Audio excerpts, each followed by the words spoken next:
قال فما خطبكم أيها المرسلون قالوا إنا أرسلنا إلى قوم مجرمين لنرسل عليهم حجارة من طين مسومة عند ربك للمسرفين فأخرجنا من كان فيها من المؤمنين فما وجدنا فيها غير بيت من المسلمين وتركنا فيها آية للذين يخافون العذاب الأليم. وفي موسى إذا أرسلناه إلى فرعون بسلطان مبين فتولى بركنه وقال ساحر أو مجنون فأخذناه وجنوده فنبذناهم في اليم وهو مليم. وفي عاد إذا أرسلنا عليهم الريح العقيم ما تذر من شيء أتت عليه إلا جعلته كالرميم. وفي ثمود إذ قيل لهم تمتعوا حتى حين فعتوا عن أمر ربهم فأخذتهم الصاعقة وهم ينظرون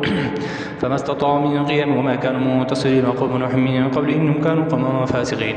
والسماء بنيناها بأيد وإنا لموسعون والأرض فرشناها فنعم الماهدون. ومن كل شيء خلقنا زوجين لعلكم تذكرون. ففروا إلى الله إني لكم منه نذير مبين ولا تجعلوا مع الله إلها آخر إني لكم منه نذير مبين. كذلك ما أتى الذين من قبلهم من رسل إلا قالوا ساحر أو مجنون أتواصوا به بل هم قوم طاغون فتول عنهم فما أنت بملوم وذكر فإن الذكرى تنفع المؤمنين. وما خلقت الجن والإنس إلا ليعبدون ما أريد منهم من رزق وما أريد أن يطعمون إن الله هو الرزاق ذو القوة المتين. فإن للذين ظلموا ذنوبا مثل ذنوب أصحابهم فلا يستعجلون. فويل للذين كفروا من يومهم الذي يوعدون. والطور وكتاب مسطور في رق منشور والبيت المعمور والسقف المرفوع والبحر المسجور إن عذاب ربك لواقع ما له من دافع يوم تمور السماء مورا وتسير الجبال سيرا فويل يومئذ للمكذبين الذين هم في خوض يلعبون يوم يدعون إلى نار جهنم دعا هذه النار التي كنتم بها تكذبون أفسحر هذا أم أنتم لا تبصرون اسلوها فاصبروا أو لا تصبروا سواء عليكم إنما تجزون ما كنتم تعملون. إن المتقين في جنات ونعيم فاكهين بما آتاهم ربهم ووقاهم ربهم عذاب الجحيم كلوا واشربوا هنيئا بما كنتم تعملون متكئين على سرر مصفوفة وزوجناهم بحور عين. والذين آمنوا واتبعتهم ذريتهم بإيمان ألحقنا بهم ذريتهم وما ألتناهم من عملهم من شيء كل امرئ بما كسب رهين. وأمددناهم بفاكهة ولحم مما يشتهون يتنازعون فيها كأسا لا لغو فيها ولا تأثيم ويطوف عليهم غلمان لهم كأنهم لؤلؤ مكنون وأقبل بعضهم على بعض يتساءلون قالوا إنا كنا قبل في أهلنا مشفقين فمن الله علينا ووقانا عذاب السموم إنا كنا من قبل ندعوه إنه هو البر الرحيم.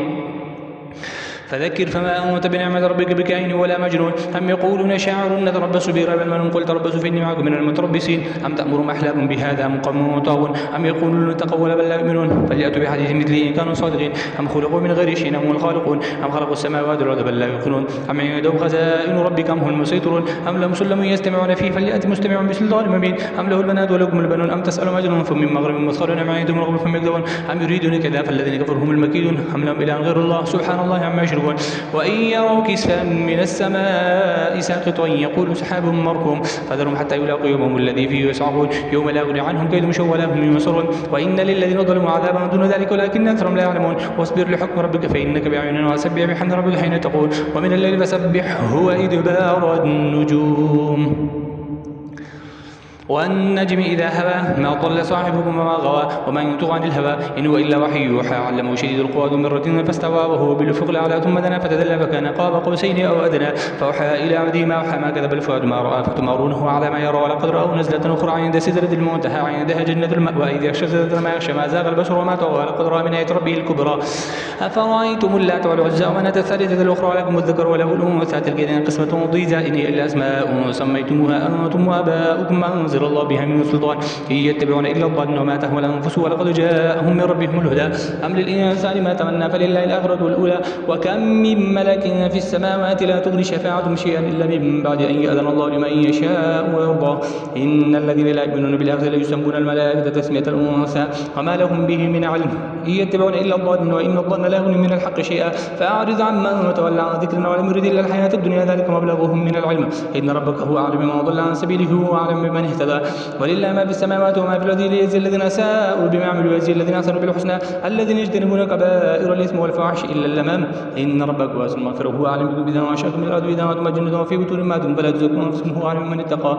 أفرأيت الذي تولى وأعطى قليلا وأكدى عنده علم الغيب فهو يرى أم لم ينبأ بما في صحف موسى وإبراهيم الذي وفى ألا تزر وازرة وزر أخرى وأن ليس للإنسان إلا ما سعى وأن سعيه سوف يرى ثم يجزاه الجزاء الأوفى وأن إلى ربك المنتهى وأن وأنه أضحك وأبكى وأنه أمات وأنه خلق الزوجين الذكر والأنثى من نطفة إذا تمنى وأن عليه النشأة الأخرى وأنه أغنى وأقنى وأنه رب الشعر وأنه هلك عاد الأولى وثمود فما بقى وقوم نوح من قبل إنهم كانوا أظلم وأطغى والمؤتفكة أهوى فغشاها ما غشى فبأي آلاء ربك تتمارى هذا نذير من النذر الأولى أزفة الآزفة ليس لها من دون الله كاشفة أفمن هذا الحديث تعجبون وتضحكون ولا تبكون وأنتم سامدون فاسجدوا لله واعبدوا اقتربت الساعة وانشق القمر وإن يروا آية يعرضوا ويقولوا سحر مستمر وكذبوا واتبعوا أهواءهم وكل أمر مستقر ولقد جاءهم من الأنباء ما فيه مزدجر حكمة بالغة فما تغني النذر فتولى عنهم يوم يدعو الداعي إلى شيء نكر خش عن أبصارهم يخرجون من الأدائس كأنهم جراد منتشر مهطعين إلى الداعي يقول الكافر هذا يوم عسير كذبت قبلهم قوم نوح فكذبوا عبدنا وقالوا مجنون وازدجر فدعا ربه أني مغلوب فانتصر ففتحنا أبواب السماء بماء منهمر وفجر الأرض عيونا فالتقى الماء وعلى أمر قد قدر وحملنا على ذات الألواح والدسر تجري بأعيننا جزاء لمن كان كفر ولقد تركناها آية فهل من مدكر فكيف كان عذاب النذر ولقد يسرنا القرآن للذكر فهل من مدكر كذبت عاد فكيف كان عذاب النذر إنا أرسلنا عليهم ريحا صرصرا في يوم نحس مستمر تنزع الناس كأنهم أعجاز نخل منقعر فكيف كان عذاب النذر ولقد يسرنا القرآن للذكر فهل من مدكر كذبت ثمود بالنذر فقال بشر منا أحد نتبع إنا إذا لفي ضلال وسعر ألقي الذكر عليه من بيننا بل هو كذاب أشر سيعلمون ودمر الكذاب أشر إنا مرسل الناقة فتنة لهم فارتقبهم مصطبر ونبئهم أن الماء قسمة بينهم كل شرب محتضر فنادوا صاحبهم فتعاطى فعقر فكيف كان عذاب النذر إنا أرسلنا عليهم صيحة واحدة فكانوا كهشيم المحتضر ولقد يسرنا القرآن للذكر فهل من مدكر كذب قوم لوط من نذر إنا أرسلنا عليهم حاسبا إلا آل لوط نجيناهم بسحر نعمة من عندنا كذلك نجزي من شكر ولقد أنذرهم بطشتنا فتماروا بالنذر ولقد راودوه عن ضيف فتمسنا أعينهم فذوقوا عذابي ونذر ولقد صبحهم بكرة عذاب مستقر فذوقوا عذابي ونذر ولقد يسرنا القرآن للذكر فهل من مدكر ولقد جاء آل فرعون النذر كذبوا بآياتنا كلها فأخذناهم أخذ عزيز مقتدر أكفاركم خير من أولئكم من لكم براءة في الزبر أم يقولون نحن جميع منتصر سيهزم الجمع ويولون الدبر بل الساعة موعدهم بس والساعة أدهى وأمر إن المجرمين في ضلال وسعر يوم يسحبون في النار على وجوههم ذوقوا مس سقر إنا كل شيء خلقناه بقدر وما أمرنا إلا واحد كلمح بالبصر ولقد أهلكنا أشياعكم فهل من مدكر وكل شيء فعلوه في الزبر وكل صغير وكبير مستطر إن المتقين في جنات ونهر في مقعد صدق عند مليك مقتدر الرحمن علم القرآن خلق الإنسان علمه البيان الشمس والقمر بحسبان والنجم والشجر يسجدان والسماء رفعها ووضع الميزان ألا تطغوا في الميزان وأقيموا الوزن بالقسط ولا تخسروا الميزان والأرض وضعها للأنام فيها فاكهة والنخل ذات الأكمام والحب ذو العصف والريحان فبأي آلاء ربكما تكذبان خلق الإنسان من صلصال كالفخار وخلق الجان من مارج من نار فبأي آلاء ربكما تكذبان رب المشرقين ورب المغربين فبأي آلاء ربكما تكذبان مرج البحرين يلتقيان بينهما برزخ لا يبغيان فبأي آلاء ربكما تكذبان يخرج منهما اللؤلؤ والمرجان فبأي آلاء ربكما تكذبان وله الجوار المنشآت في البحر كالأعلام فبأي آلاء ربكما تكذبان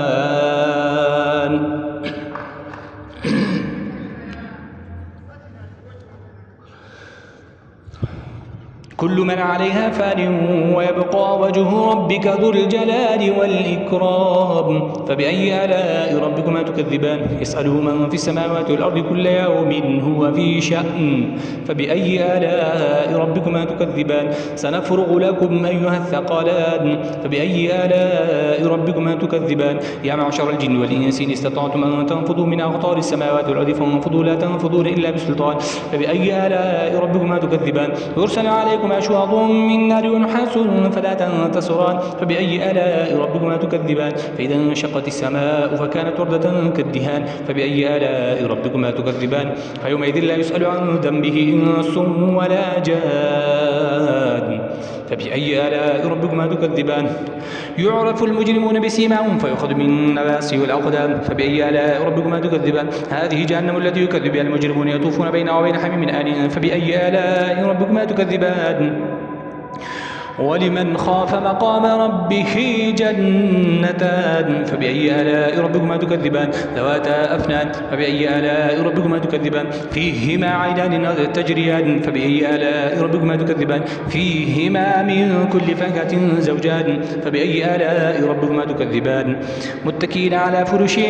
بطائنها من استبرق وجنى الجنتين دان فبأي آلاء ربكما تكذبان فيهن قاصرات طرف لم يطمثهن إنس قبلهم ولا جان فبأي آلاء ربكما تكذبان كأنهن الياقوت والمرجان فبأي آلاء ربكما تكذبان هل جزاء الإحسان إلا الإحسان فبأي آلاء ربكما تكذبان ومن دونهما جنتان فبأي آلاء ربكما تكذبان مدهامتان فبأي آلاء ربكما تكذبان فيهما عينان نضاختان فبأي آلاء ربكما تكذبان فيهما فاكهة ونخل ورمان فبأي آلاء ربكما تكذبان فيهن خيرات حسان فبأي آلاء ربكما تكذبان حور مقصورات في الخيام فبأي آلاء ربكما تكذبان لم يطمثهن إنس قبلهم ولا جان فبأي آلاء ربكما تكذبان متكئين على رفرف خضر وعبقري حسان فبأي آلاء ربكما تكذبان تبارك اسم ربك ذي الجلال والإكرام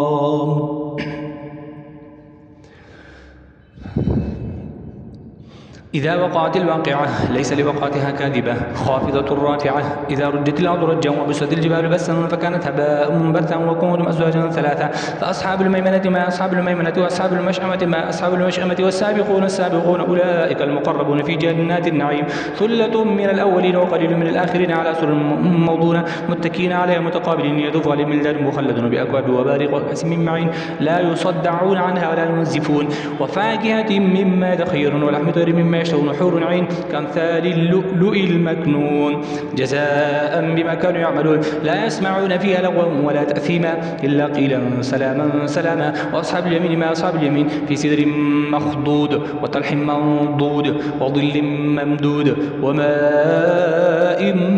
مسكوب وفاكهة كثيرة لا مقطوعة ولا ممنوعة وفرش مرفوعة إنا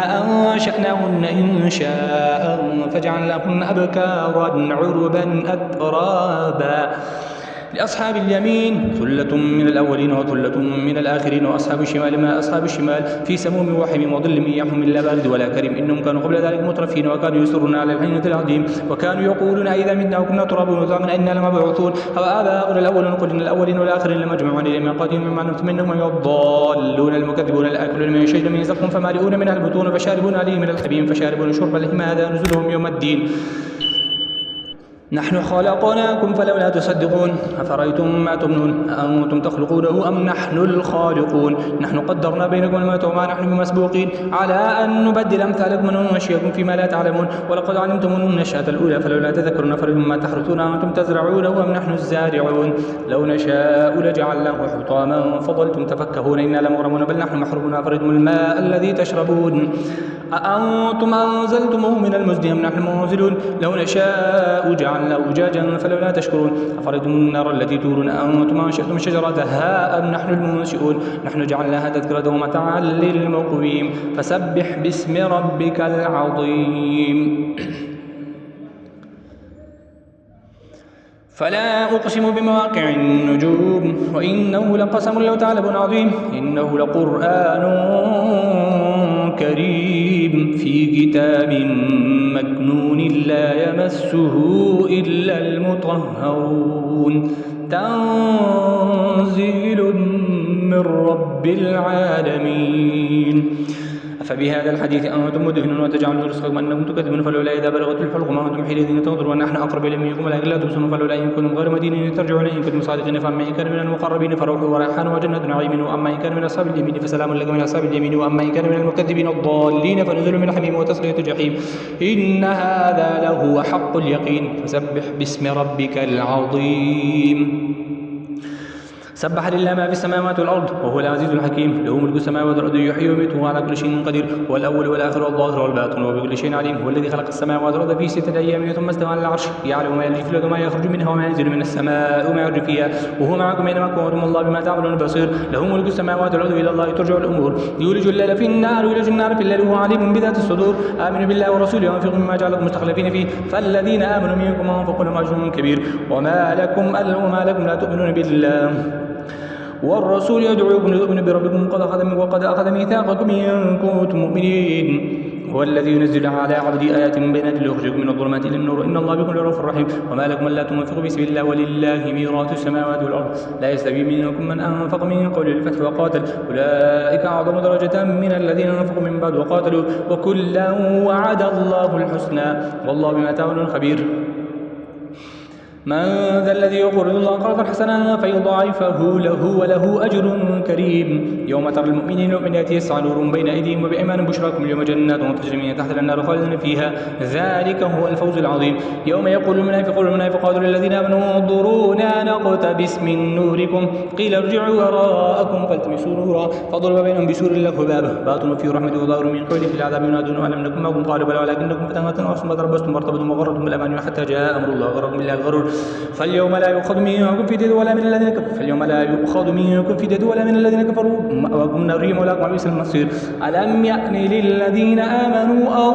تخشع قلوبهم لذكر الله وما نزل من الحق ولا يكونوا كالذين أوتوا الكتاب من قبل فطال عليهم الأمد فقست قلوبهم وكثير منهم فاسقون اعلموا أن الله يحيي الأرض بعد موتها قد بينا لكم الآيات لعلكم تعقلون إن المصدقين والمصدقات وأقرضوا الله قرضا حسنا يضاعف لهم ولهم أجر كريم والذين آمنوا بالله ورسله أولئك هم الصديقون والشهداء عند ربهم أجر ونور والذين كفروا وكذبوا أولئك أصحاب الجحيم اعلموا أنما الحياة الدنيا لعب وله وزينة وتفاخر بينهم وتكاثر في الأموال والأولاد كمثل غيث أعجب الكفار نباته ثم يجي فتراه مصفرا ثم يكون حطاما وفي الآخرة عذاب شديد ومغفرة من الله ورضوان وما الحياة الدنيا إلا متاع الغرور سابقوا إلى مغفرة من ربكم وجنة عرضها كعرض السماء والأرض أعدت للذين آمنوا بالله ورسله ذلك فضل الله يؤتيه من يشاء والله ذو الفضل العظيم ما أصاب من مصيبة في الأرض ولا في أنفسكم إلا في كتاب من قبل أن نبرأها إن ذلك على الله يسير لكي لا تأسوا على ما فاتكم ولا تفرحوا بما آتاكم الله لا يحب كل مختال فخور الذين يبخلون ويأمرون الناس بالبخل ومن يتولى فإن الله هو الغني الحميد لقد أرسلنا رسلنا بالبينات وأنزلنا الكتاب والميزان ليقوم الناس بالقسط وأنزلنا الحديد فيه بأس شديد ومنافع للناس وليعلم الله من ينصره ورسله بالغيب إن الله قوي عزيز ولقد أرسلنا نوحا وإبراهيم وجعلنا في ذريتهما النبوة والكتاب فمنهم مهتد وكثير منهم فاسقون ثم قفينا على آثارهم برسلنا وقفينا بعيسى بن مريم وآتيناه الإنجيل وجعلنا في قلوب الذين اتبعوه رأفة ورحمة ورهبانية ابتدعوها ما كتبناها عليهم إلا ابتغاء رضوان الله فما رعوها حق رعايتها فآتينا الذين آمنوا منهم أجرهم وكثير منهم فاسقون يا أيها الذين آمنوا اتقوا الله وآمنوا برسوله يؤتكم كفلين من رحمته ويجعل لكم نورا تمشون به ويغفر لكم والله غفور رحيم لئلا يعلم أهل الكتاب ألا يقدرون على شيء من فضل الله وأن الفضل بيد الله يؤتيه من يشاء والله ذو الفضل العظيم